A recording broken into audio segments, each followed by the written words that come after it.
جی अस्सलाम वालेकुम। चूँकि आपसे वादा था कि हम सोकड़े पे एक वीडियो देने वाले हैं, बच्चों के सोकड़े पे, तो उसका मैंने ये भी वादा किया था। अनाटमी फिजियोलॉजी के साथ मर्ज़ की पैथोलॉजी भी बताई जाएगी, उसमें इलामात भी बताई जाएंगी और उसका खुराकी इलाज भी बताया जाएगा।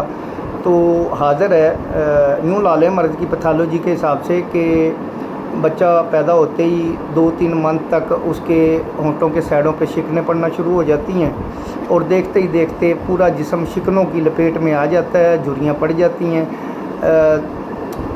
तकरीबन बूढ़ों के जैसा जिस्म नज़र आने लगता है।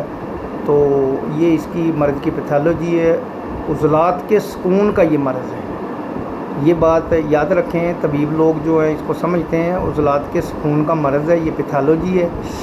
तो उसमें उसके बाद उसकी असबाब है, सबब में आंतों की सोजिश चूँकि मुर्सी है, 18-20 का सबब है और ये दोनों चीज़ें वालदा से ही मिलती हैं, 18 और आंतों की सोजिश भी चूँकि मुर्सी है और कमो बेश वालदा भी इन्हीं चीज़ों में घिरी होती है। 18 पे तो मैं फ़ीमेल के हवाले से एक वीडियो और आ जाएगी, उसमें मुकम्मल 18 की तफसील बयान की जाएगी। अब यहाँ उसकी जो इलामात हैं वो इस तरह होंगी कि बच्चे को बद हज़मी की शिकायत होती है और मुसलसल बद हज़मी, बच्चा सूख कर कांटा बनता चला जाता है, हरे पीले दस्त आते हैं, पेचस आते हैं और उसके साथ साथ हरे पीले दस्त के साथ साथ बच्चे का चेहरा बेरौनक और जर्द रंग का हो जाता है। ये उसकी इलामात में है। इससे के अलावा भी एक दो छोटी मोटी इलामात होती हैं, चूँकि तफसील वीडियो लंबी हो जाती है इसलिए कुछ लोग दोस्त एतराज़ करते हैं कि आप लंबी वीडियो कर देते हैं, तो मैं छोटी वीडियो रखता हूँ।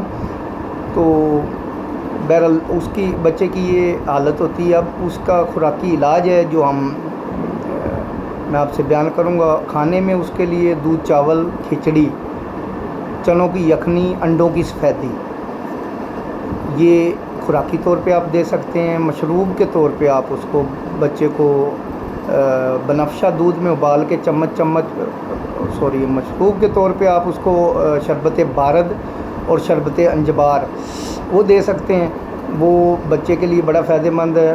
फिर ऐसा करें, बनफ़शा ले लें और उसको दूध में बॉयल कर लें, दूध में बॉयल करके अच्छी तरह और चम्मच करके बच्चे को पिलाएं। बच्चे को खुराक उतनी ही दें जितनी वो बर्दाश्त कर सके, बेतुकी नहीं देनी। अब यहाँ ये चूँकि खुराकी इलाज है तो इसमें परहेज़ लाजमी है कि आप उसको परहेज़ क्या करवाएंगे, तो उसका गोश्त, चावल, अंडा, करेले, बैंगन, मेथी, पालक, मसर की दाल, मसर, कड़ी पकोड़ा, बोतल चाय, बर्गर, शवारमा, ये बच्चे का बंद किया जाए। ख़ास कर दुकान की चीज़ें जैसे सलांटी, पापड़, नीमको और खट्टे मीठे चूरन, ये बिल्कुल बंद कर दें और जो ग़िज़ाई इलाज बताया वो करें। अगर उसको दिल की धड़कन तेज़ होती है, घबराहट होती है, तो छोटी इलायची का कावा बड़ा बेस्ट है। मैंने पिछली वीडियो में बताया था कि 7 दाने इलायची के लें, 2 कप पानी में पकाएं और अच्छी तरह बॉयल करें। जब आधा कप रह जाए तो बच्चे को दें, तो आप सुबह शाम देंगे तो उससे भी काफ़ी फ़ायदा हो जाएगा। उज़लात के सुकून को उसका बड़ा फ़ायदा होगा। परहेज़ भी आपका आ गया। हम इलाज के तौर पे अरबा के तहत इलाज करते हैं जो अनाटमी फिजियोलॉजी के ऐन मुताबिक हैं। तो शाकर साहब की थ्योरी के मुताबिक हम इलाज करते हैं। तो हमारे इलाज में सरूफ़ सेहत हम चुटकी देते हैं और सुबह शाम मुफर्रा भी यूज़ करवाते हैं बच्चे को। जो हम मुफर्रा बनाते हैं वो बड़ी बेहतरीन है बच्चों के लिए।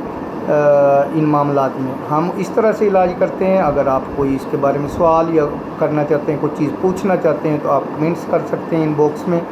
तो ये अगर कोई हकीम दोस्त हैं जो मेरी वीडियो देख रहे हैं तो वो शाकर साहब की इलाजुल अमराज बुक है, प्रोफेसर डॉक्टर मोहम्मद अशरफ शाकर साहब मरहूम, अल्लाह ताला जन्नत और फिरदौस में जगह अता फरमाए। आप फौत हो चुके हैं तो उनकी बुक है, आप वो पढ़ सकते हैं। अगली वीडियो के साथ इंशाल्लाह उस्ताद मोहतरम की हर बुक को साथ आपको बताया जाएगा कि आप किस में से क्या पढ़ सकते हैं, ये भी साथ रखेंगे और इंशाल्लाह अगली वीडियो में मिलते हैं।